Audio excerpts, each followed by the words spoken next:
Good evening, good evening, good evening. Welcome, welcome, welcome. It's People to People. People to People with Rodney Grimes. As you know, I'm always excited to be in this platform doing what I do. And here we are. We're on the second segment of some powerful information, some things that's going on. But before I even get started, I want to tell y'all that God is good. And this whole platform is based on us networking, building, supporting each other, making sure that we are changing the way we are doing things and how we're supporting each other, living with a positive thinking mind. Y'all know my saying is people to people, power to power, positive thinking people. With that said, positive thinking people, I got positive Mr. Richard Taylor back in the house today. Yeah.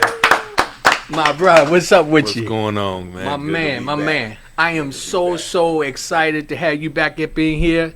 So, it started to get deep before we rolled out the other day. Yeah. I think we were talking about the wrongfully accused, and I think we was at the point when I was arrested for those charges. So um, that's when we got kind of. Well, everybody that knew the other day that we was having problems with the social media and all that.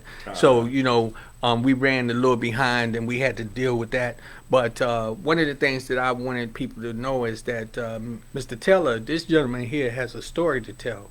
But what's so fascinating is he put it in books. He has 4 books. He have 4 books, and I'm telling you, this is one called Blue Light in Rear View. But the names of the other one is uh, the first one I wrote is Brushes with Death, the Blood of Jesus. It's about my life in the streets and all the dangerous situations God saved me from. uh huh. The second one is Wrongfully Accused, Rightfully Acquitted, which Mr. Grimes is reading. So That's he right. left it on his I desk. left it So, on my desk. I was and trying to pull it out, but I'm already into that one. yeah, so and I didn't bring them last time because I saw you had it. Yeah. I had the copies here. But this is my third book, Son of a Preacher Man. It's about my father who didn't have a father, grew up, got on drugs. Then he became a pastor and gave me the father he never had. So it focuses on the things a child learned from their father, whether boy or girl, and the overall importance of fatherhood, especially in the black community. And that book that you have there, The Blue Lights in My Rear View, details the history of the police brutality that we face in America as black people from slavery all the way up until now. It includes my own situations with police brutality, but also what we can do as a people, as a nation, to solve the problem, avoid the situation, and protect each other. So all of the books have a very positive message, and they've opened up some doors, especially like doors like these, for me to come tell my story, network where people meet wonderful people who have, like you said, that positive mindset to realize things are not as though they should be in certain our community, but the world in general, and finding different ways to move forward to empower people to think positive. So I just thank God for allowing me the ability to write those books, but also the ability to survive those circumstances that I've been through, and be able to tell somebody and inspire them, giving them hope and encouragement that they can do the same. So, And before I'm, because I really wanted, and I'm intrigued because of just getting to know you. I see you a powerful king, man. I take my hat off to you, thank you. and from this point on, we gonna be networking together. And we had these conversations off the air, Yes. but what I would like for a lot of people to know, first of all, we got to support each other in every way that we can. How do they go about purchasing your books? You can purchase my book through my website, which is www.taylorhousepublishing.com. It's a website, secured internet e-commerce website. You can go to the website, find out more about me, more about the books, and actually order from online. Or if you're more of an Amazon Kindle reader, you can actually go to Amazon and download the ebooks on Amazon, or once again reach out to me directly. Also, if you do know anyone who wants to publish a book, I do publish as well. I did these from start to finish myself. So I work with people who have manuscripts that's been sitting around for, one guy, he got out of prison 7 years ago, and I ran into his girlfriend promoting my books, and I told him what I did. He bought a book. They bought a book, and they saw my work, and so I'm actually finishing his book up now. Editing it, formatting it, revising, proofreading, copywriting, all of those things. I do all of those things, and you have those companies, those self-publishing companies, that want to charge you $3,000 and $4,000 and $5,000 to, do the minimum. I publish books. I get your book ready for print on Amazon ebook for a fraction of those costs. Right. So, well, that I appreciate that, because that's what you're doing, is giving back. yes. And so that's a good thing that you do that. But okay, now we gonna get back on the books, because what we got to do is we got to eat, right? Okay. So that means buying the books helps you to eat. Definitely. Okay, so we got to see at some point. A lot of us are scared to ask for help, to ask for support, but that's not the way it works. We need your help. We need you to make sure you purchase the books, especially for young men and mothers.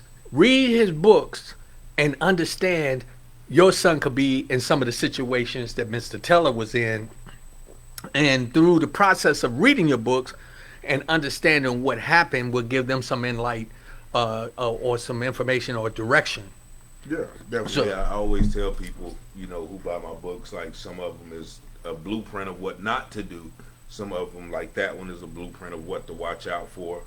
The Son of a Preacher Man is a blueprint, for children who may not have the father, that, they can still, make it just like my father did, and still be a father to their children when they have them, because sometimes children follow that route of, okay, well, I didn't have a father, so I'm not going to be there for my kids, and it completes that cycle. But yeah, definitely, if y'all want to support, you can definitely support. A book is $20. If you order from the website, if you order more than 2, it's free shipping. But those are the prices for my books. Ebooks are like $5 or $6 online. But yeah, definitely, I would love their support. I appreciate the support, because this is all I do. I'm like you. I'm stepping out in the water. I don't work for anybody. I work for myself. So if nobody buys my books, like you said, I don't eat. So right. I would appreciate everyone who can and will, purchase the books. So that's why what's going to happen is, as we keep moving forward with people to people, we do is we network it. We got a lot of different avenues that we'll be moving in to. We're going to be start doing the commercials and things of that nature. But this is not about me promoting people to people right now. I want to stay on Richard Taylor. I want to really get to know how that you managed to get through the situation where you had gotten locked up. And the reason why I'm able to say that, because you opened those can of worms up the other day. Yeah, definitely, man. And for those who didn't, who didn't see yesterday's show, or Monday's show, I was, I gave the background of a young lady I was in a relationship with, and we got into an argument one night, and she texted her friend and told her friend that I had held her hostage, raped her, kidnapped her, abducted her, and held her hostage for the whole night. And the police came, and they actually charged me with all of those charges, locking me up in a Norfolk, Virginia jail cell without bond.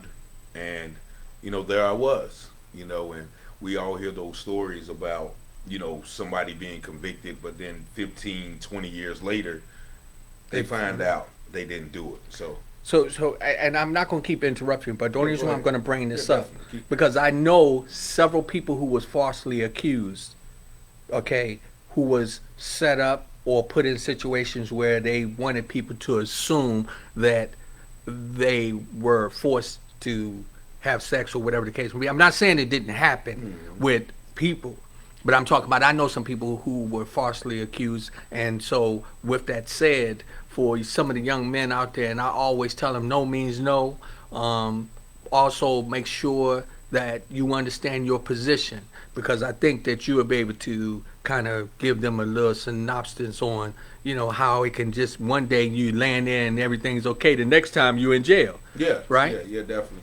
And as I spoke about last time, it's about being accountable for your actions on how you cause the situation to occur. And as I spoke last time, I was being a player. I had several girls, and I was involved with several girls, and she was accepting at first, but as we became more involved, more intimate, that became something that she wasn't going to accept. And when I didn't adhere to her demands, it caused friction in the relationship, and it caused the enmity between her, that she would actually go that far to hurt me, to try to take my life.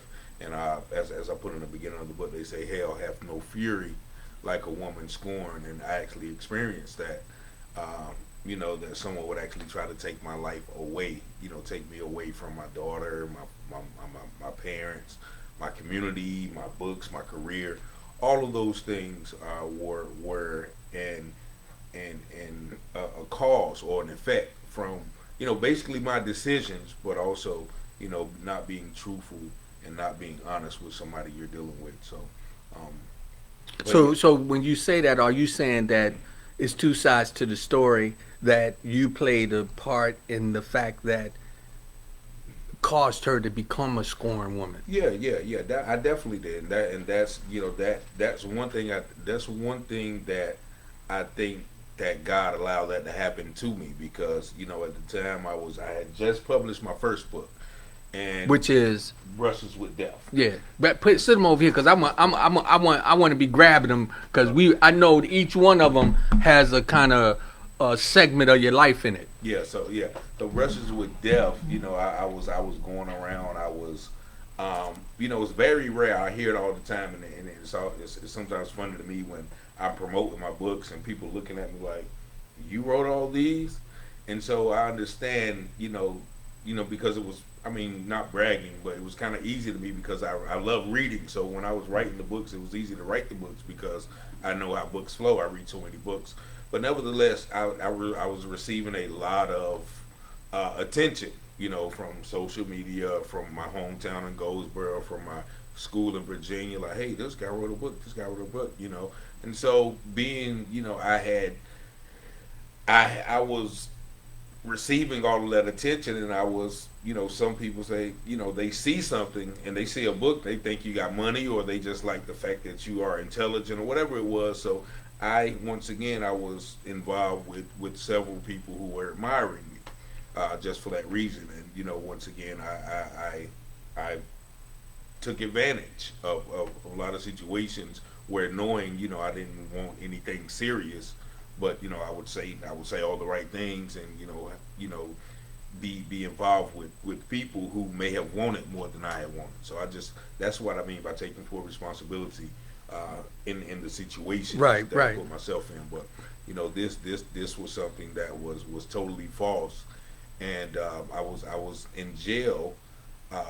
On the like the toughest floor in Norfolk City Jail, like with murderers, people who have already been convicted of 42, 52 years, shooters, robbers, actual real rapists, or whatever. So that was the most tense time, because if you know anything about jail or prison, being accused of something like that is the lowest form, the lowest type of human being you can be in jail. So even if you haven't even been convicted, like if cats find out, oh yeah, you in here for rape, all right, because regardless of what they say about criminals and criminal behavior, taking advantage of women and kids is very frowned upon, in jail. So if someone, feels like, oh, you did that, then, you might have a problem in jail. So I had to be very, very quiet. People would ask me about my case, and I don't talk about my case, and that's twofold reason, because if you talk about your case, the inmate in there could actually go to his lawyer and say, hey, I have information on his case, and if I will testify against him to give me a lower sentence. So that's another reason why, and they called it hopping on cases, which happens a lot in jail. People will hear anything that you say about your case and say, hey, I want to testify against him. So, to reduce my time. So, but that was my basis, and the thing about it was the defense. Of course, I had the court-appointed lawyer. No one can, afford $100,000 for those type of charges, 5 felonies and things like that. And so the first time I talked to that lawyer, He never asked me what what I had done. He never asked me what happened. He was court appointed. Yeah, he was court appointed. And I won't say his name, but I still remember his name. Now, so I kind of on certain things that you say, I want people to understand that when we bring the information to you, it's for several reasons. He's an author. Mr. Richard is an author. Yes, he's had some activity in the criminal life, Yeah, which is documented in the books. Yes, sir. But you also are a 4-book published author, a Yes. man who's now out doing motivation speaking, Yes. mentoring, and doing things on a whole different level. So I say that to say that yes, I want some people to feel inspired, because we all have a story, and two sides is always 3 sides: is your side, the other side, and then the truth. Yes. But through the process of this, I want people to feel inspired. If you want to write a book, Mr. Tell already said that's not. He can assist you in that area. If you are an individual who is falsely accused, then reading his book is going to help you out as well. Also, what I wanted to, and reason why I said this too, because I know quite a few people, and I have a friend who's locked up right now that he called the other day, and he has a court-appointed lawyer. And young people got to understand something. If you commit the crime, you're going to have to do the time. And when they give you a court-appointed lawyer, they not there to help you. No. 90% of them anyway. 95% of all criminal cases in America are disposed of by plea agreements. Okay. So that's all the court appointed lawyer is there to do, is to get you to accept the plea. And that's what happened to me the first time we talked. He asked me a couple of generic questions, and I was like, well, don't you want to know what happened? He was like, no, I have to go right now. And he actually hung up the phone. It was through a video call, because I was on the most dangerous floor. The lawyers didn't come up there. They were downstairs, and they took me to a room with a phone, just like you see on TV. And so he hung up the phone. The next time I heard from him was the day before the preliminary hearing. Now, the preliminary hearing is when they bring you before the judge. They bring the witness, and they hear testimony to see if there is enough evidence to try you for the case. So the day before that, the lawyer came, and he was like, well, they've offered you a plea agreement. He said, I think it's a really good plea agreement. He said they're giving you a plea of 9 to 27 years. Right? 9 to 27 years. And he said right? that's a good. Yeah, of course. But for me, I know the law. You know what I'm saying? So basically, I was like, Mr. Such and Such, you don't even remember me, do you? You haven't even asked me what happened. Last time you hung up on me. He said, yeah, well, I got to go now, and I'll see you in court tomorrow. And hung up the phone. The day before the preliminary hearing. And it was at that point that I decided to defend myself the next day. Because I knew that there were certain questions that I could ask my accuser to prove that she was lying. And that's what I did the next day. I actually, cross-examined her, got her to lie, because there was no way. She said she hadn't heard from me in 3 months. She said she didn't call me. She didn't text me. I just showed up to her house, knocked on her door, and burst in and raped her for a minute, and then held her hostage all night, which was, it was just so unbelievable. Because the phone records will prove that she called me that night, that she came to pick me up, that she was calling me several times. But that lawyer would never get. Throughout the process, I would call his office. He would not get the phone records. He would not get the DNA records. Now, the DNA records would prove that story of me just bursting in the room and pumping her 2 times and getting off. That would be false, because she was licking all over me in the process. And when the medical examiner at the jail did the rape processing kit, where they swab your penis and see if you had intercourse. And I told the lady, okay, well, that's not going to prove anything, because I'm telling you, like, we had sex. But I thought about it. I said, well, she was looking on my ear, my neck, my chest, and other various parts. So I said to the lady, the only way I would take this if you swab those areas. Right. And of course, during the court, when the results came back, that showed her saliva on, my body. Which, if somebody's raping you, you're not kissing and licking on them. So, but that's, the rightfully acquitted part. But during the time I was in jail, I had to try to get that information from the lawyer who was not doing it. So it was about like a month before the trial. And this is another thing that people need to realize. You have a right to a speedy trial. In Virginia, it was 150 days. If you're being held without bond on a charge, they have to try you within 150 days, or they have to throw the case out. So it was a month. It was like 120 days in. That lawyer, that court-appointed lawyer, called me to court out of the blue, and that day he was asking for a continuance, and that is the only exception from your right to a speedy trial is if the defense, which is me, asked for a continuance. And I told him, no, I don't want a continuance. I'm ready to get this handled. And so that was his way of negating my speedy trial, because that's his job. That's his job. So I said, no, I don't want this lawyer anymore. I fired him. And then when I fired him, the next lawyer up, he was what we call a paid lawyer. Well, like normally he's not a court-appointed lawyer. You normally have to retain him to get his defense. But he was on the calendar that day for pro bono. And when I tell you, that was just a blessing from God, because he accepted the case. The next day, he didn't call me on the phone. He came up to the jail, and we sat face to face, and he talked, and he listened to me for an hour.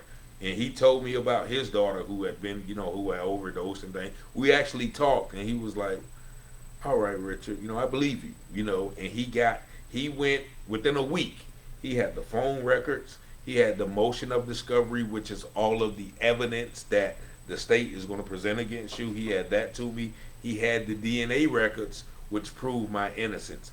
So within a week, he did everything that the court-appointed lawyer said he could not do, and he would not do, because he was I was just a number to him. Yeah. I was just, okay, hurry up, get him the plea. You know what I mean?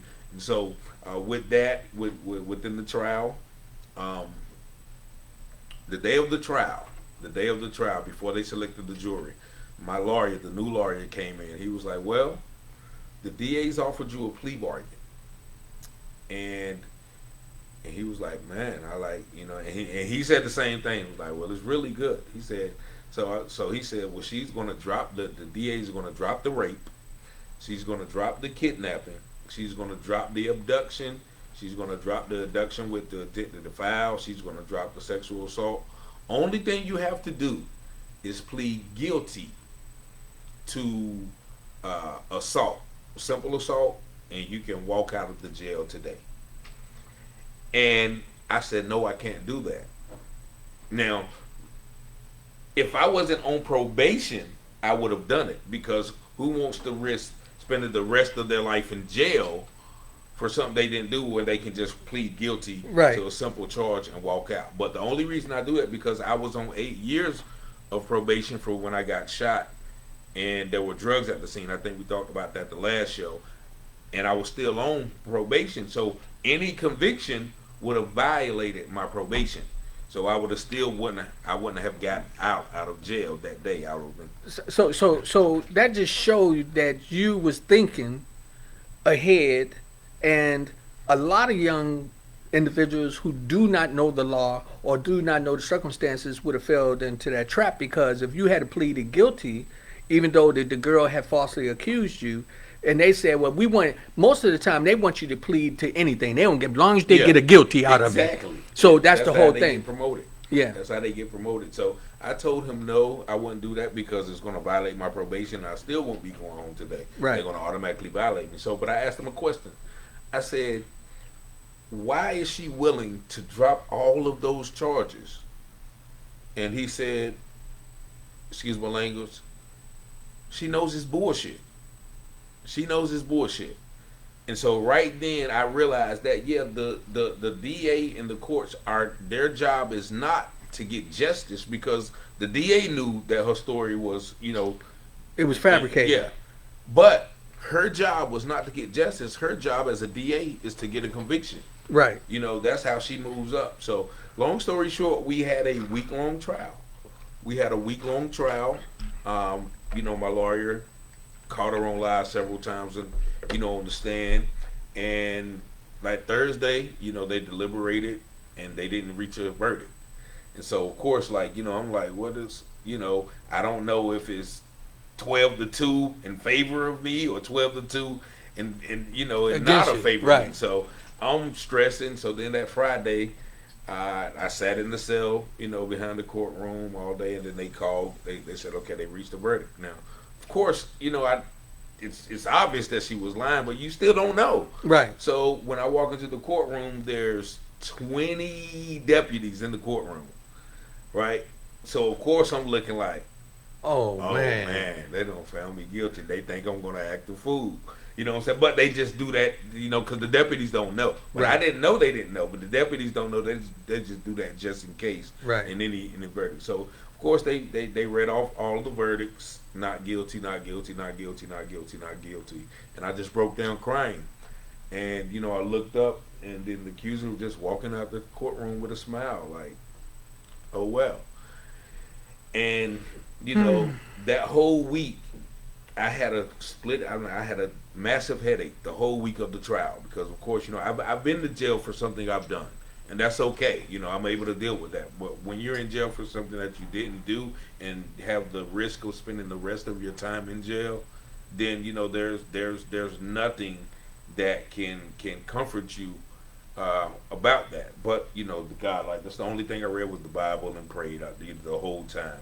But 3 months later, I went to the doctor with a headache, but they said I had 2 brain aneurysms, and one of them had burst, and it was filling my skull up with blood. So I ended up having to have a 5-hour brain surgery from that, in which I recovered completely. But I know that with the stress of all of that situation, that's where those aneurysms came from. So I was blessed in that regard too, where because most people, and when I tell people that too, they like, what? Yeah, 2 brain aneurysms. Like, most people die. Like, people don't find out that they had brain aneurysms until they're laying on the floor dead.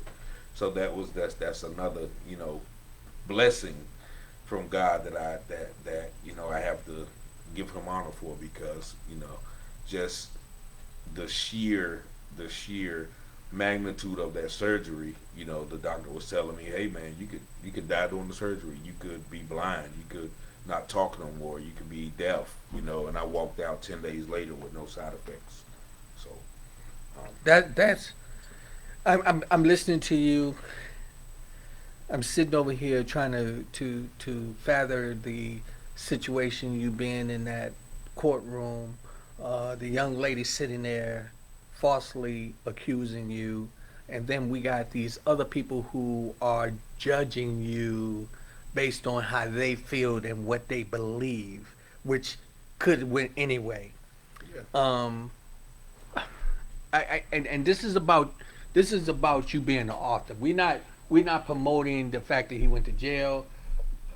We're promoting the fact that this is another individual who has overcome some trials and tribulations in his life, taking a lot of wrong, making them right, being a mentor, being a motivational speaker, being an author, but also really, let's keep it real, another black man in America who is being falsely accused, abused, and put in situations. But you took it, and what did he do? He wrote books. This is what you're talking about. You take a negative and turn to a positive. This is what I'm talking about. This is powerful. What we got to do is keep on moving in the direction to make it so that people see us for what we really are. We kings and queens. We are motivational builders, and we warriors in this battle. Mm-hmm. And so I don't want to make this all about a race thing, no. But I'm gonna keep it real what it is. And in your books, like the blue light in my rear view. I'm gonna kind of mess with you a little bit. I'm gonna Okay, talk. let's go. What's up with this book? So, of course, everybody saw last year during the pandemic, because that's the only thing everybody was able to do was sit home and watch TV. You saw the murder of Ahmaud Arbery. You saw the murder of Rayshard Brooks in Atlanta. You saw, you heard about the Breonna Taylor murder. Right. And of course, everybody saw the George Floyd. Floyd. Right. So when those things were happening, everybody had their different reactions. A lot of people took to the streets. A lot of people took to social media. A lot of people, just were outraged. I, as I usually do when things trouble me, or I have to deal with certain, I took to the pen, and I wanted to show though that those things that we are seeing now are no different than the things that were going on in 1700. Black people, black men in particular, have always been a target of the American system. And I start that book with the end of slavery, or during slavery, where the police were initially started as slave patrols, where they were commissioned, they were regular people who were commissioned to catch runaway slaves, or to actually capture free blacks, because every black back then wasn't a slave, but they would actually capture free blacks and sell them into slavery.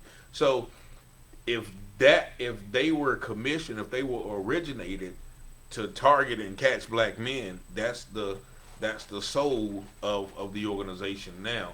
And so I move on forward from slavery until the end of slavery, where they say, okay, well, we can't keep them in slaves at no more legally, but what we can do, and Michelle Alexander wrote about this in her book, The 13th, and I know y'all seen the 13th movie, was nobody can be a slave unless they're convicted of a crime. And that's when you saw those black codes where they say, okay, well, if you don't have a job, you go to jail.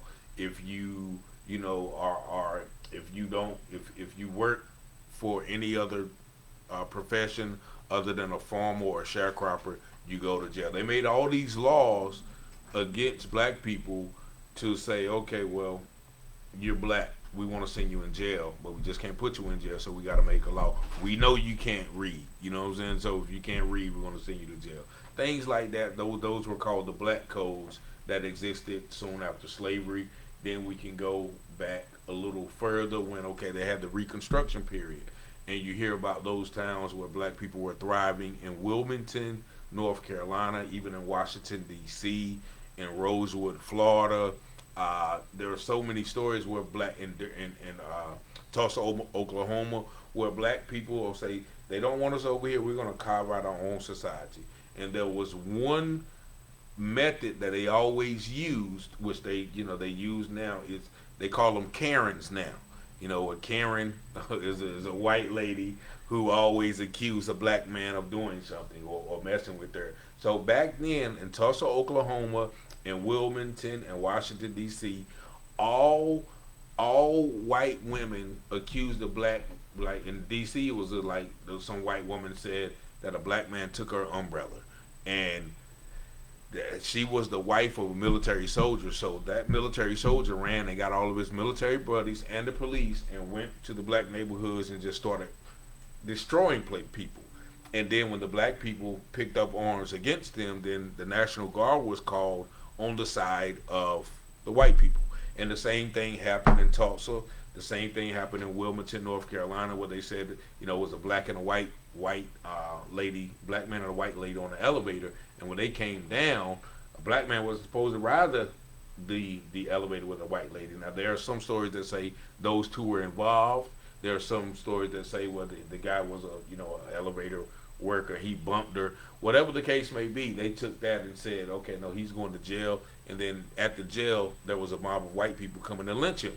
And so, but the black people in Wilmington heard about it, and they said, no, we're going to go, defend our brother. And a melee ensued, and, some shots were fired, and then the next thing you know, the white mob came to the black community and destroyed the black community. That's where that you hear the destruction of Tulsa and Wilmington. The incidents are similar, but it's always somebody accusing a black guy of doing something. There was a movie I talk about. It's called Birth of a Nation. I don't know if you heard about that one, but it was a silent movie written by a guy from actually my hometown of Goldsboro, North Carolina, D.W. Griffith. It was a silent movie where they portrayed a black man. Well, it really was a white man, but they had a black face. A black man running around and attacking white women. And then the Klan mounted up, and they came and, destroyed the black man and saved the black woman. So they said after that movie aired, enrollment in the Klan enrolled 50%. And so I said all that to say that there has always been a propaganda, a media presence to target us, black men, as the one who was the threat. So when they kill us, when they imprison us, it's all, oh well, they're bad anyway. You know what I'm saying? We can go through the COINTELPRO where J. Edgar Hoover targeted people like, Malcolm X, Martin Luther King, the Black Panthers, Fred Hampton. You can go into where Nixon said, okay, well, we can't criminalize black people, but what we can do is say a war on drugs, and then we'll associate black people with drugs, and that's what, we see today with the mass incarceration. Black and white people use drugs at the same amount, at the same rate, but the only people who are targeted for arrest, targeted for prosecution, are black people. So that book just details my experiences as well with, being stopped, being harassed, being wrongfully accused, being wrongfully prosecuted, being, brutalized, stopped illegally. So that book is just, once again, it's just a blueprint of things that we're up against, because people don't understand, like, we're not inherently bad. Black men are not inherently bad. Yeah, we are sometimes victims of our circumstances and our environments, but we have to look at who's putting those environments. Like I talk about how in the 80s, the CIA deliberately put crack in black neighborhoods to fund, the war in Nicaragua. And they used, government informants and government operatives to sell drugs to black people. And then when they made enough money off of it, they said, okay, well, we're going to start locking these people up. We're going to declare a war on drugs. And that's when Clinton's crime bill, which they talked about in this election with Biden, who Biden was a major proprietor of, that's when Clinton's crime bill came into play, where, okay, well, all of these mandatory sentences, all of these large sentences for non-violent offenders, people are still, doing 20 years for marijuana or cocaine, which is now legal when marijuana is. So that book talks about all of those things, how it's just been a continuous onslaught of targeting of black people in America, and mostly black men, but now it's just anybody black. So okay. This could be very, very touching. It could be very serious. Some people could get offended. People to people, what we do is we bring the truth to the table. Yes, sir. What we do is we promote positive things, and a lot of times, when it's a positive situation, you got the negative that comes with it. Mm-hmm. So I just want, every time that we do something, my goal is that I portray something good. The good thing is that we are writing books. We're writing books. We are having programs like People to People, talking about these situations. Mm-hmm. Not all white people are bad. Definitely not. Not all black people are bad. Not all white people are good. Not all black people are good. Definitely not. But in the process of us moving forward, what do we have? People to people. Yes. Okay. This is a little commercial I'm throwing there, right? That people to people. I'm going somewhere with this. So in that process, what do? We deal with the truth. Yes. The truth, they say, it sets you free. We already know about racism. It's evident. We're seeing it. It's been publicized through social media on a regular. We see what happens with us individually. But what do we do about it? What do we do?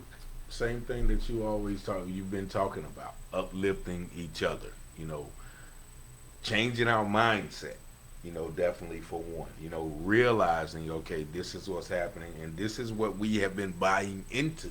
Right. We have been buying into this, like we talked about the last show, the culture of death. We buying in, okay, well, everybody sells drugs. Like even your co-host Kimmy talked about her relative who's been in and out of jail, and everybody in this room, everybody's probably listened, know somebody who's, bought into that lifestyle. Right. So we have to once again take personal accountability for what we do, as a people. And one thing that I mentioned is policing ourselves, taking accountability. I was just listening to a show today. They're talking about in the 60s or the 50s or the 70s, we had men like yourself or like my father who would be in the community quick to say, no, don't do that. Don't do that. And it doesn't matter if he was your father, or it doesn't matter if you knew him. If he was a man and he had, some reputable or some accountability about himself, even if he was a drunk sometimes, hey, man, young blood, don't do that. You respected that. Yeah. But now it's not that many men who would step up to the plate and do that. But I did see something that gave me hope, and I was out in California last year promoting my books. And in California, they have this district called Leimert Park, or it's around the Crenshaw district. It's predominantly black, but every Sunday they have this big, almost like festival. They have African drums, they have dancers, they have vendors, merchants, singers, food. Everybody is in this about 5-block radius. Everybody's cooking, everybody's having a ball, buying and selling. And one thing I noticed, there were no police. There were no police officers. But what there were, and I'm not a Muslim, and I'm not, that's not a diss to Muslim, but I'm not a member of any organization. But the fruit of Islam, which is the Muslim army.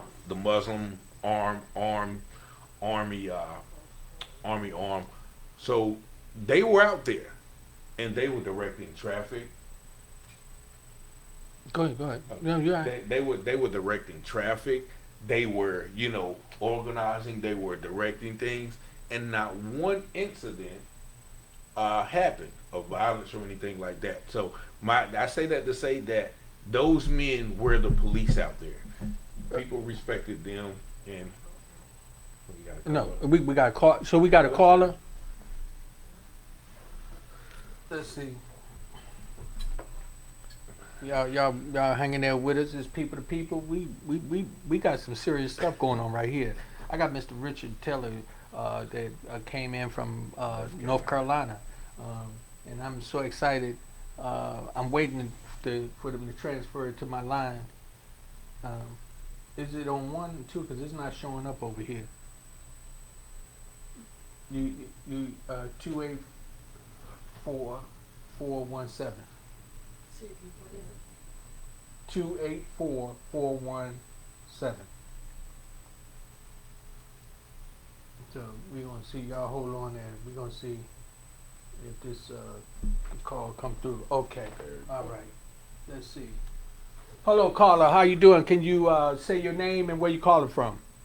This is Kevin Hillary calling from Fredericksburg, Virginia. How are you, Uncle Rodney? Okay. How you doing, sir? How's everything? Everything is great. Everything is good. I'm sitting up here listening to the show, listening to the author speak, and he makes a real valid point about how things have changed from back in the day. There's this old saying that it takes a village to raise a man, and how back then, somebody could catch you doing something that was out of tune or out of step, and they can pull up on you and do that. We're living in a time now where a lot of parents, they don't want you saying nothing to their kids about anything. They put their children on a pedestal. They do this and they do that. So, we can't be as involved as it was in my generation or your generation. When I was coming up, I grew up in a little section called Cameron Valley. And it was one of those nice, tight-knit, close communities where everybody knew everybody, you know. So I can pretty much relate to what he's saying about, it could be the drunk on the street, and they can pull you up for doing something that was out of place or out of step, But, it was just that sense of caring because they had that sense of fatherhood or however you want to put it in them. Even though they were doing whatever they were doing, they didn't want to see the kids go down that path. Right.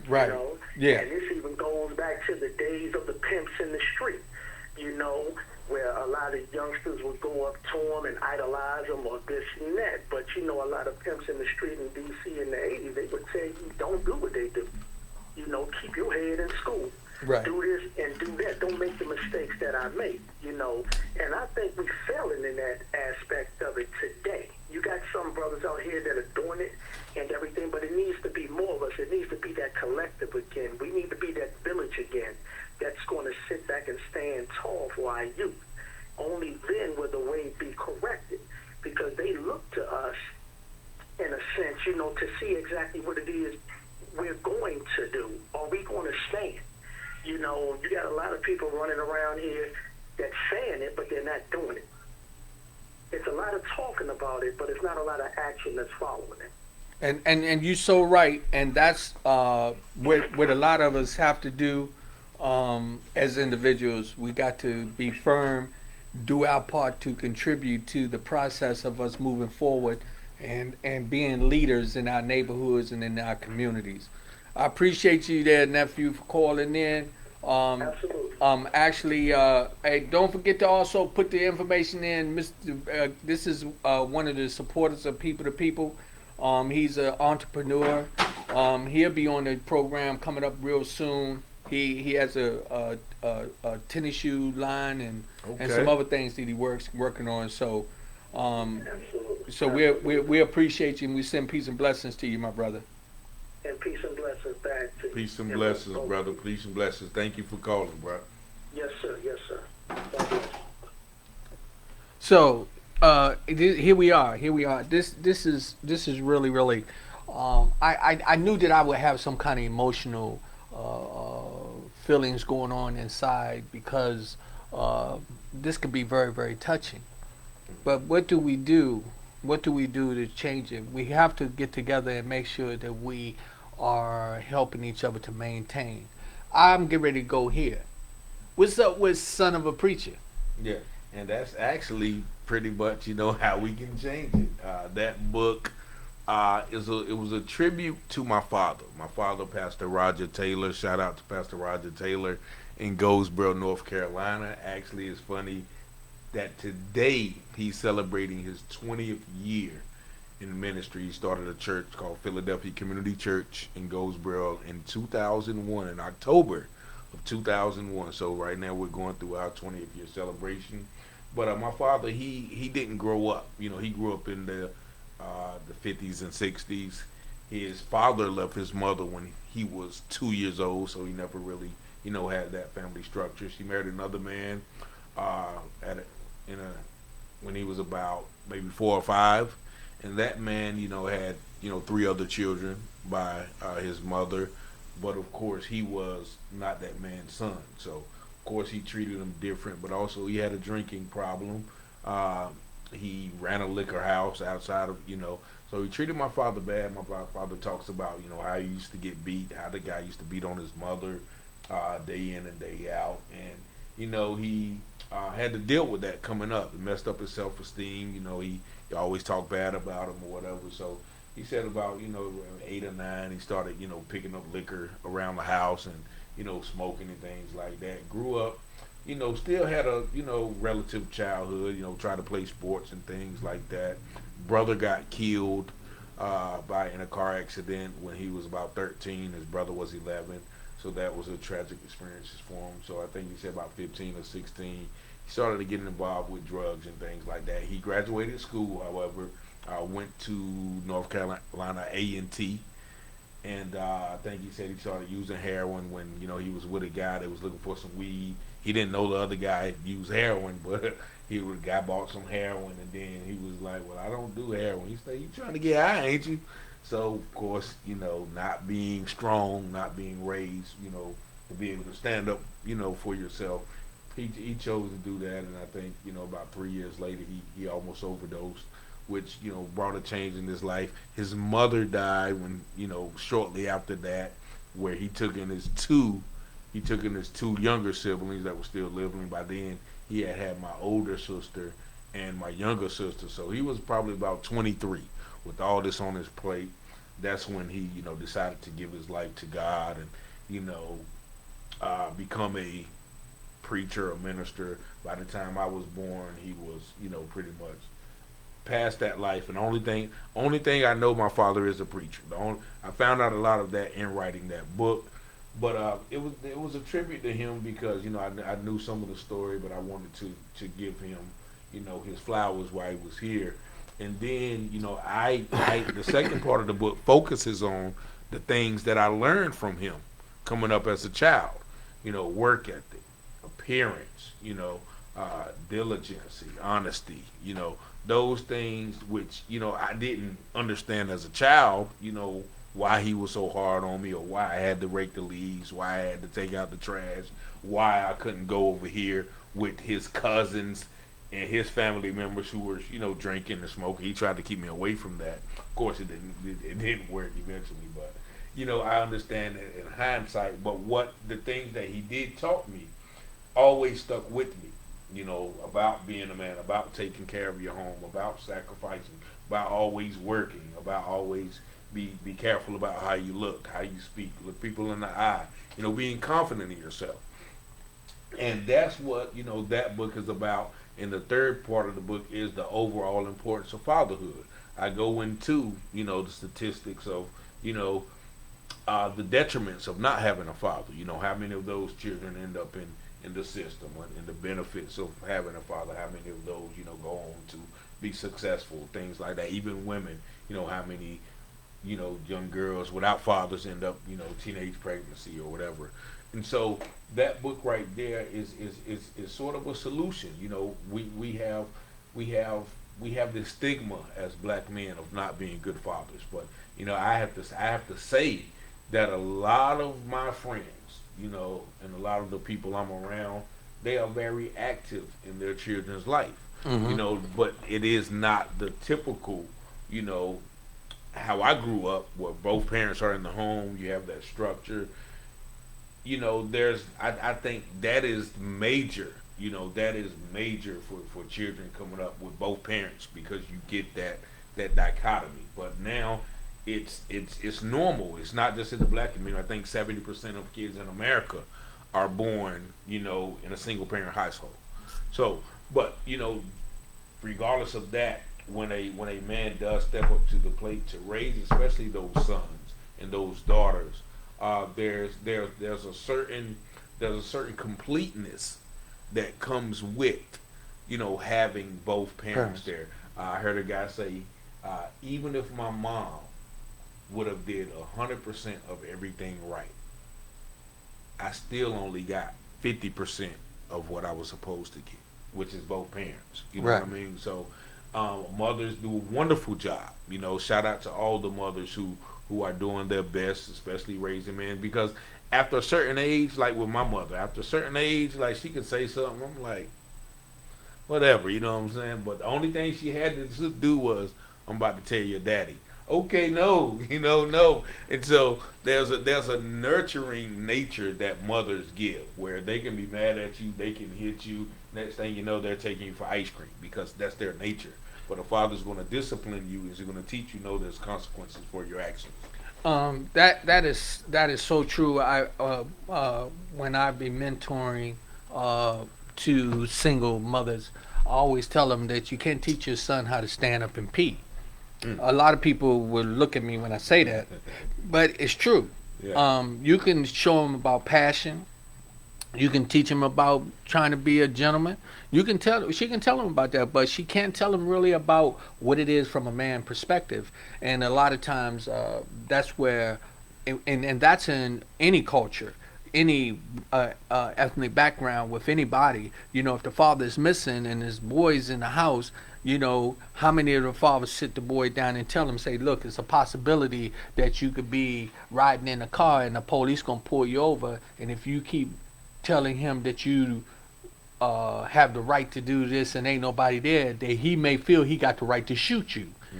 Well, he got to teach you how to do the reverse psychology on this individual to not put yourself in a position to get killed. Or when you're in a room with a girl and she lay down with you and she kissing on you and everything, and then she's saying, "Oh, I like you and love you," and blah blah blah. And then you start to pull her clothes off of her, and she's saying no while she's squiggling, helping you get it off.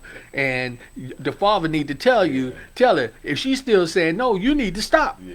Yeah, and if it's like that, so sometimes you need that man to be able to tell from the man perspective, but that goes with the females too. You got a lot of fathers that's out there raising their daughters, and and the daughters are not getting that nourishment that they supposed to get. So it goes both ways. But what's important that we change the way we're going about things, and that, if anything, I tell you, I take this so personal.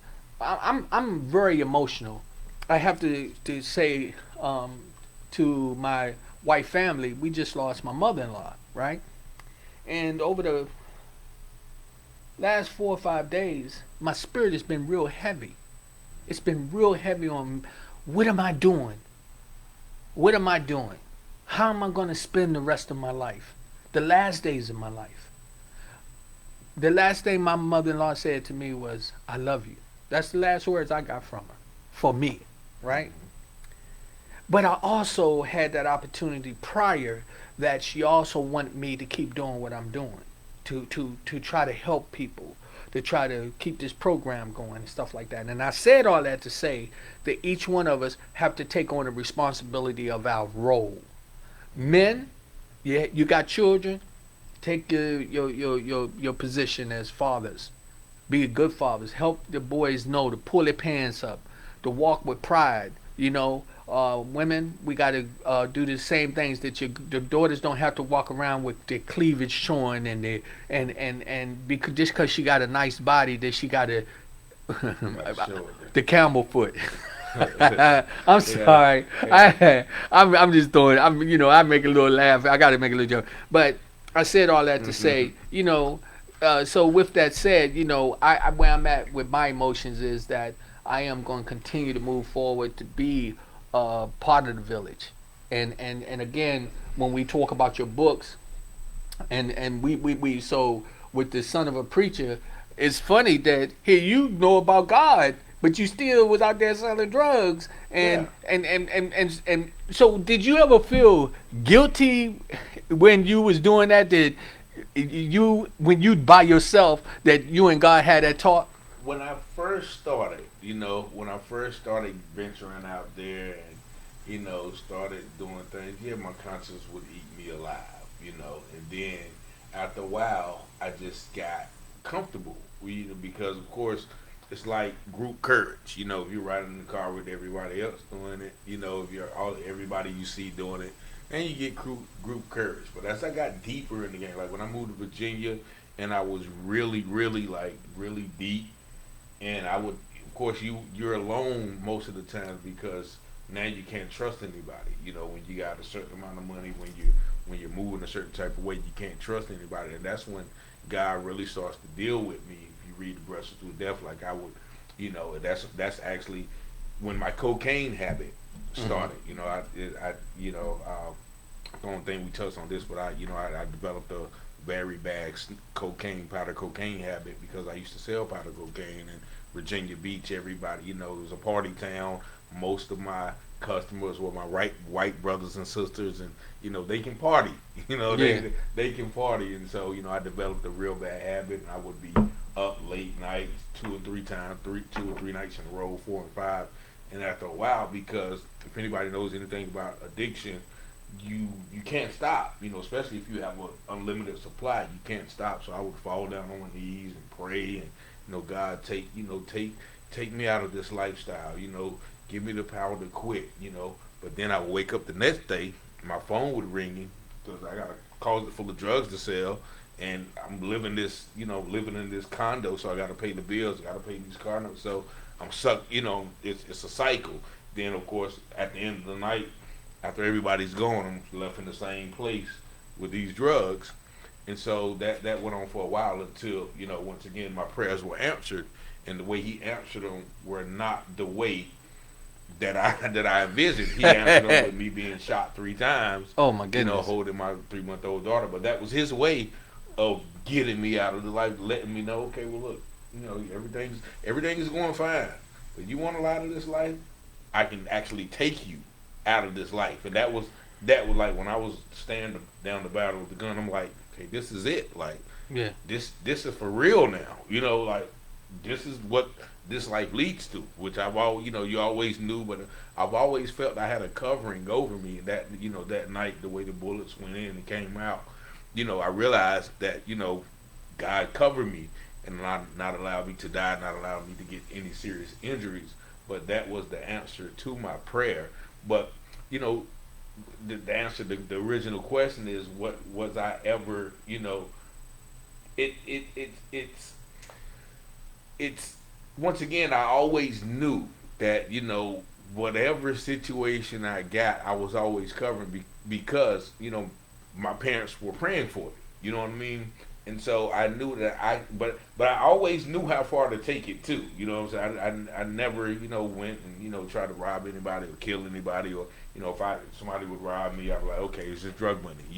I wasn't the type. Okay, now I got to kill this person over drugs or a girl or breaking in my house.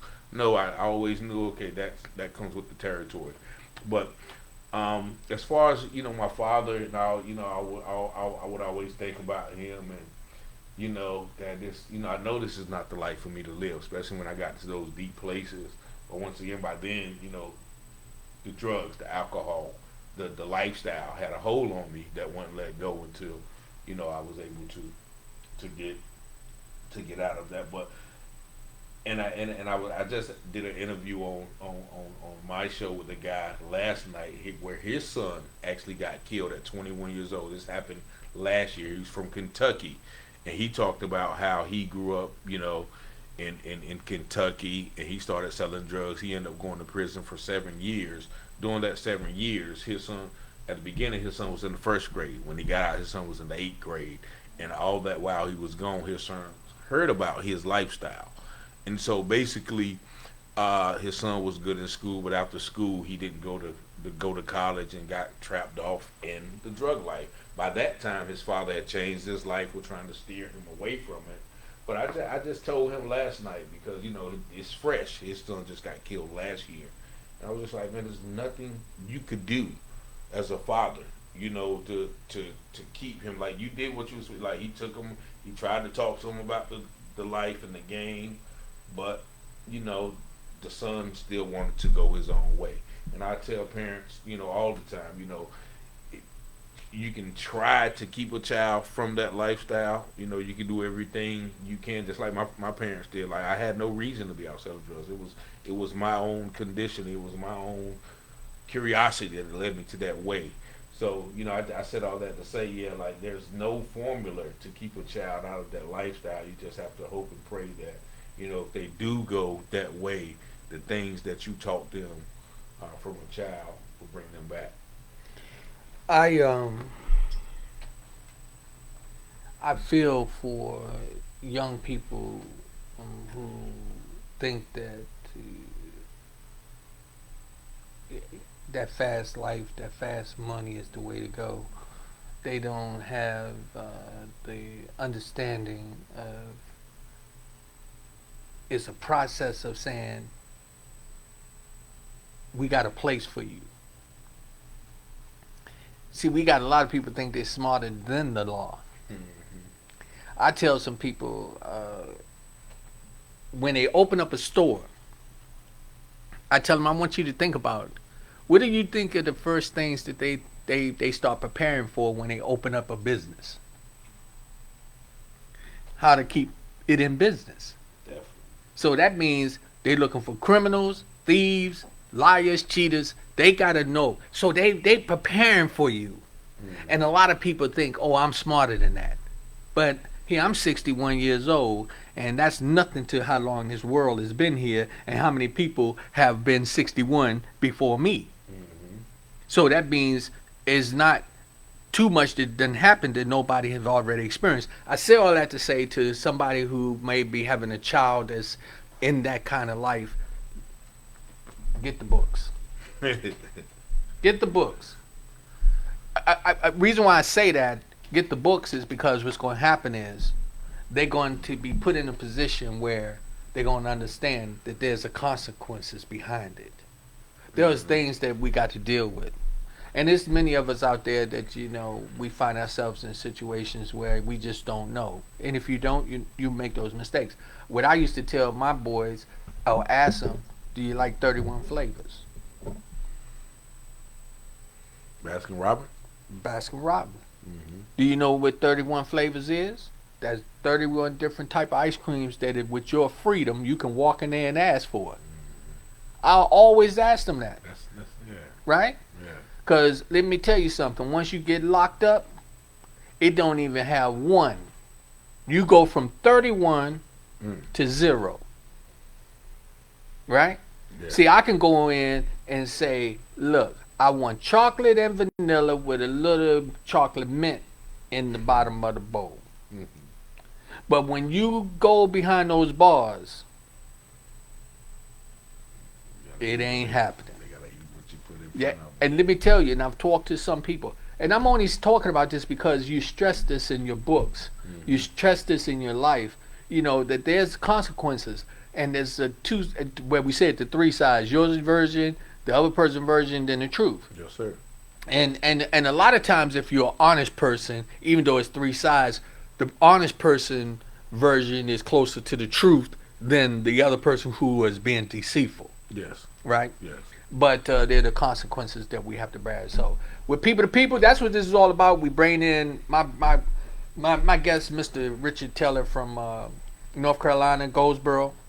Goldsboro, North Carolina. Goldsboro, North Carolina. His father's a pastor. Shout out to you down there, Pops. I'm hoping that you're watching the program, and I'm hoping that you're proud of your son, because I am.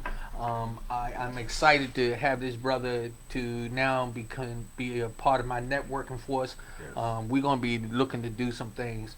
And let me tell you something. If I find out he slip up any kind of way, then Pops, we're gonna get together and come and get him. You feel me? Because we need this young man to keep doing what he's doing. I'm looking for some more books to come out. Yeah, definitely. I'm looking for some more books, because I just feel honored. One, that you heard about the program. Shout out to Rev Gotti. Rev Gotti. Yeah, my man. Shout out to Rev Gotti. You know, when he put you on the phone with me, you said, you told me about it, and then you told me where you was from. You was like, yo, and you was serious. You hit me up on the phone, and you was like, look, I'll have 4 books in the mail, and you sent them straight out to the studio, and I was so excited. Me and my son was in here, and I saw the books, and my son said, well, Dad, you gonna read those books? And I told you about that. I told him. I said, I'm not a real big reader, but I said, but you know what? I'm going to make that a point. And these books is going to stay in here. And what I'm going to do is I got the one I'm carrying with me. And when I finish that, then I'm going to switch into another one. But I'm trying to develop myself into making change in my life. And that's another thing that I wanted to, I want people to understand. We can make changes. It doesn't matter how old you are, as long as you still got a sound mind. Again, so if anything right now, for a person that's out there that's wanting to change their life, they have these gifts. Like you had the gift to write, but you also had that gift to go out there and sell drugs. Now, and when I say it as a gift, because I say anybody that's you can convince somebody to put that garbage in their system, you're a good businessman.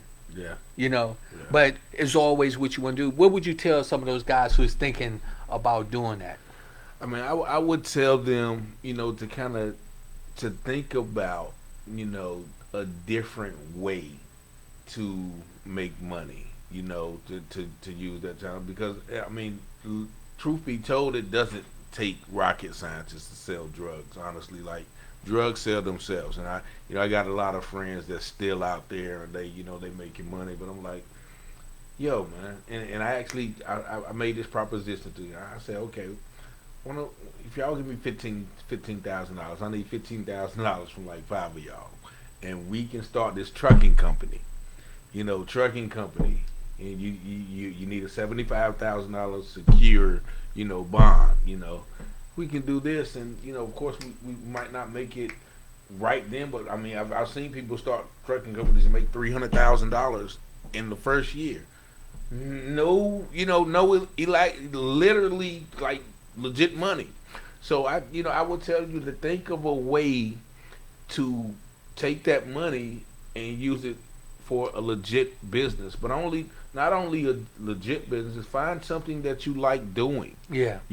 That's the key, because you can get into a business just to make money, but then are you really going to be passionate about it? Are you really going to be changing lives? Is that what you really want to do? So I would advise them, just dig deep down inside and go back to that little boy, because that's what I had to do. I was that as a little boy. Like my mother said, I started reading at 3. And I couldn't put a book down because that's what I like to do. And I like to write poetry and stuff like that. Write rhymes. So you have to go back to that little boy before you've been conditioned, before the teacher told you wasn't nothing, before the football coach kicked you off the team, before before your mother told you was gonna be just like your daddy. Whatever, because it's always something that clicked. Right. It's always something that sent you over the edge and be like, forget what I like to do. I'm just gonna go this route. So go back, dig deep down inside, find that little boy, that little girl, and go back to doing what she likes doing. And no matter who doesn't like it, no matter who's gonna call you lame, no matter who's gonna be like, what? Are you crazy? You know what I'm saying? But yeah, it's crazy to keep living that lifestyle when you know where it ends. So that's what I would tell people. Just find your passion. Find your passion. And there's a saying, I hate cliches, but I gotta use this one. They said, find your passion and your pension will follow. You know what I'm saying? Which means, you find something you like doing, the money's gonna come. Yeah. So that's my advice. Find, and if that doesn't work, think about your children. Think about your loved ones. Your loved ones, the ones who would have to be sending you money if you're in jail, or would have to be planning your funeral, because 9 times out of 10, if you're living that lifestyle, you haven't put away money for a funeral, or you haven't had life insurance and things like that. We're actually burying a friend Saturday. That we were actually not scraping up money, but collecting money to bury him, because he died at the age of 45, which unexpected, but the lifestyle culminating from years and years of living a certain lifestyle evidently caught up with him. And those are the things that you leave people behind to have to take care of the responsibility. But not only that, like we're still hurting, like we're hurting because of this loss. Rest in peace to Jermaine Tate. That's one of my one of my close friends. We just found out last Friday when I was in Kansas City. Like my cousin called me with tears in his eyes. I'm like, man, you lying. He put the phone close to his face. Does it look like I'm lying? He had tears streaming down his face. So I mean that the life that we celebrate sometimes brings us to an early grave. Whether it's drinking, smoking, partying, or whatever. So I would just think about your loved ones. Think about the people who love you, the children, your parents, your friends. Those people who are gonna be left to mourn you.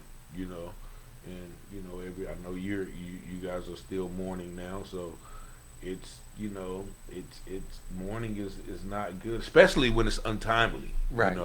It's not easy. You can most definitely say that. That's a whole different show, because I'm going to be talking about how people deal with death, life after death, after we bury a loved one, and how we go about doing these things. But hey, this is People to People with Rodney Grimes.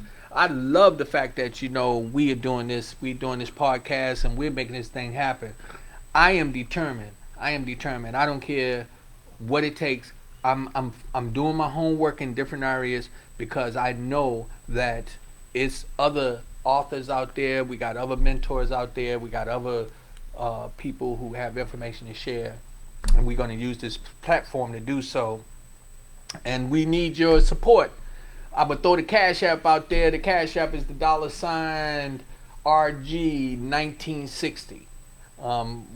Yo, we need your help. We need your help. We also get ready to do sponsorship. We're going to be doing some. We're going to be doing. We are looking for sponsors. Also, we're also doing internship too. You have somebody that's interested in learning how to come in and work the cameras and work the board. We are looking for those individuals. I'm telling you, this is a thing, and this ain't costing you anything, right? This is an opportunity for you to learn a skill that could possibly lead you into a whole big direction. And I'm telling you that because People to People is going to do that. I'm telling you that because I'm not going to stop. I've been in production over 20 years, and I'm excited about this. And so what I'm asking you to do is to help keep hope alive. Let's put us in a position where we're going to make a difference and be able to help other people find their goals and their dreams too.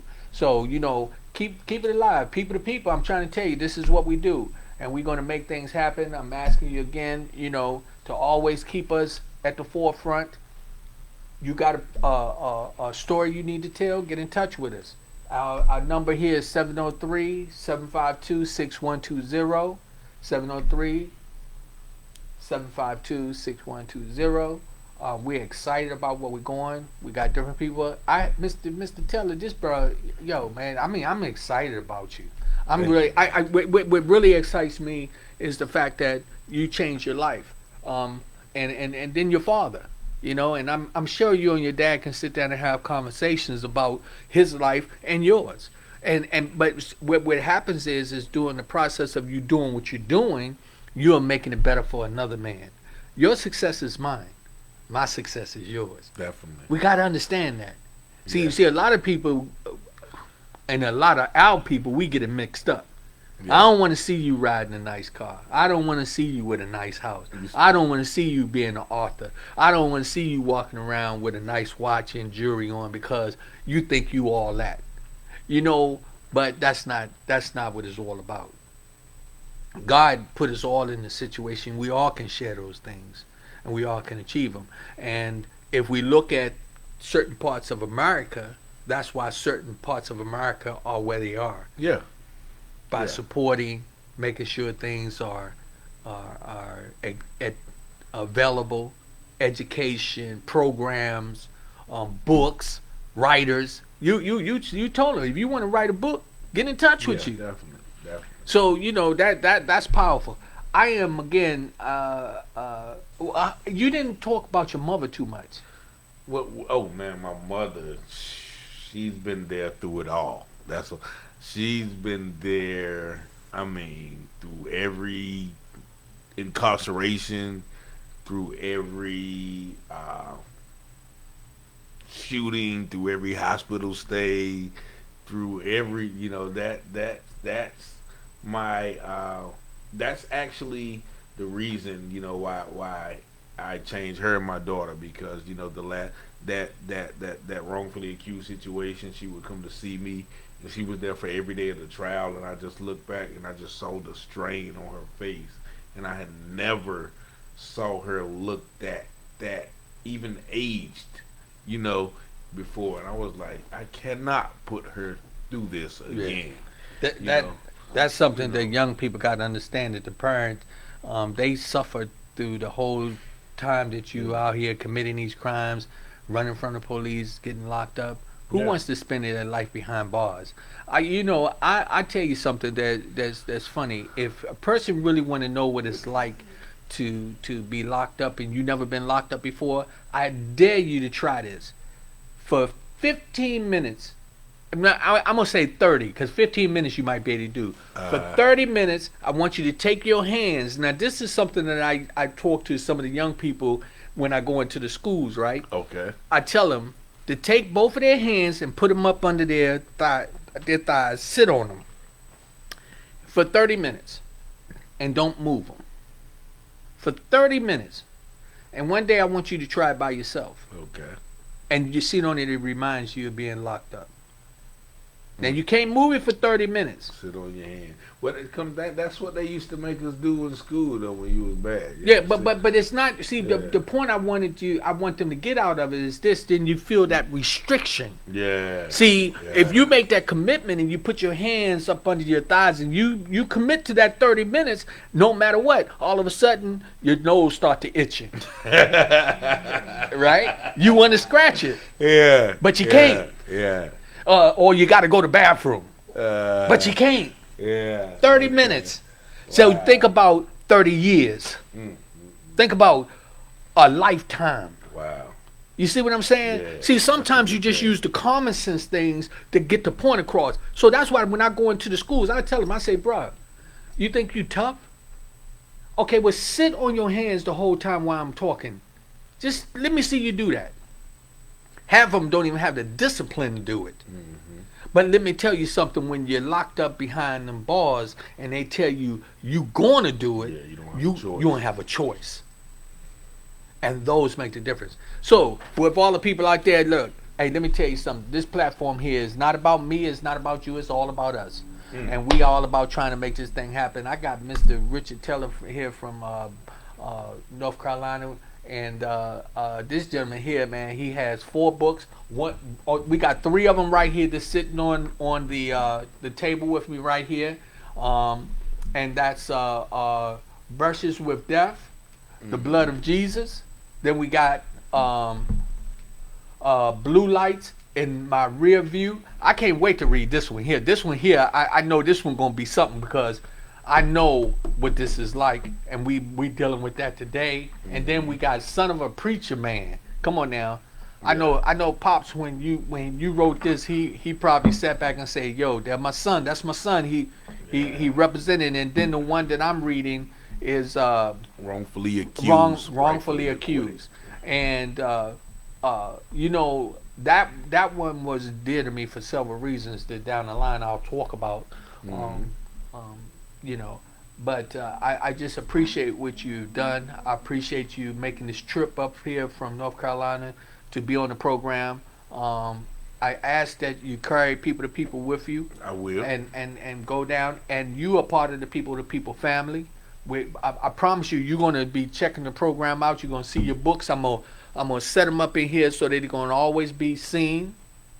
Every now and then, I'm hoping that you'll call in and just give us an update and let us know how you're doing and what the next book is going to be called. I hope the next book is called People to People. All right. Okay. Okay. No, I'm messing with you on that.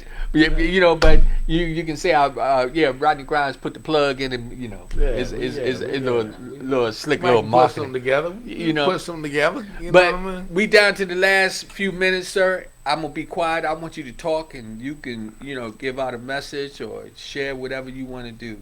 Well, yeah, I just, once again, just want to thank you for giving me the opportunity to come and share my story, share your platform as well. I want to thank, your lovely wife, Z, for the hospitality, and the lovely T, the engineer. I thank all of y'all for just having me, man, just showing me, a lot of hospitality and love. And I just want to, encourage people to stick with the People to People show. His vision is, like he said, not to enrich himself, but to enrich and empower others. And I feel the spirit, and I definitely will continue to be a part of this. And something you said about, you said it's not about me, it's not about you, it's about us. And I do want to just leave this. It's an African proverb called Ubuntu, and that means I am because you are, we are. And what illustrates is they said it was a foreigner who came to an African village, and he got all the children together, and he said, okay, we're gonna have a race, and at the finish line of the race he put a big barrel of candy, and he said, okay, when I blow this whistle, I want y'all to race to the finish line, and whoever wins is gonna get all the candy. And what they did was, when the man blew the whistle, all of the children, African children, locked arms and walked to the finish line together. And that means, because their concept was, I don't want to have if you don't have.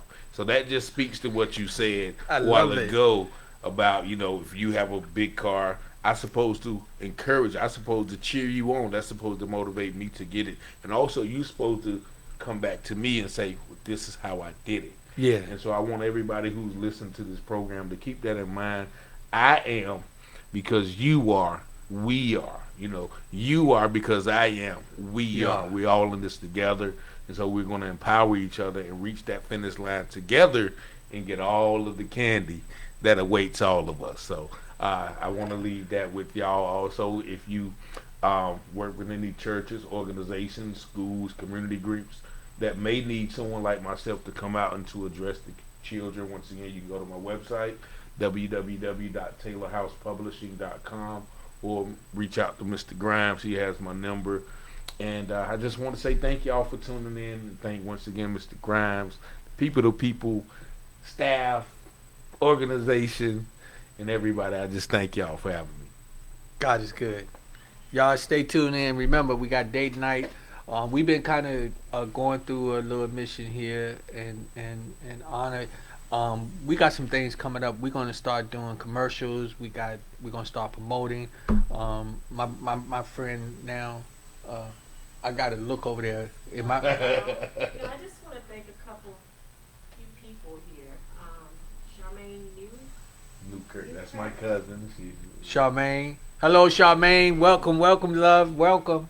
Joya Newkirk. Yes, that's my auntie. Hey, auntie. Hey, auntie. How you doing? It's people to people. We love you. Rachel Pope is here. The Queen Rachel Pope. Ruth. Oh, come on. That's one of our family members. Miss Beth. Gerald McCoy. My brother Gerald. How you doing? Angela Gomez. Angela, sweetheart. She's another one of our true committed individuals. Kevin Hillary. Hey, Kevin, my brother. Peace and blessings. Aletta Taylor. Hey, Mom. That's Mom. That's my. Oh, okay. Yeah, Hey, Mom. Hey, we love you, darling. And Walter Shepherd. Oh yes, that's one of my cousins there. Okay. Yeah. He's a motivator, man. I know my wife always. You supposed to have the last word. The last word. You fine. Let me say this. God is good. Put God first in everything you do. If you do that, and you pray over it, He's gonna prepare you. He's gonna put you in the right direction. I heard this message today. Each level that you move into, you're gonna find trials and tribulations that you're gonna have to deal with. But you have to keep your mindset set on your goal. And by doing so and having God there, you're gonna reach it, no matter what it is. You remember that. People to people, power to power, positive thinking people. We love you. PTP for life. PTP. I appreciate you, bro. Nah, I appreciate you. My man. Definitely. Yeah. I'm gonna be calling, man. Yeah. Call.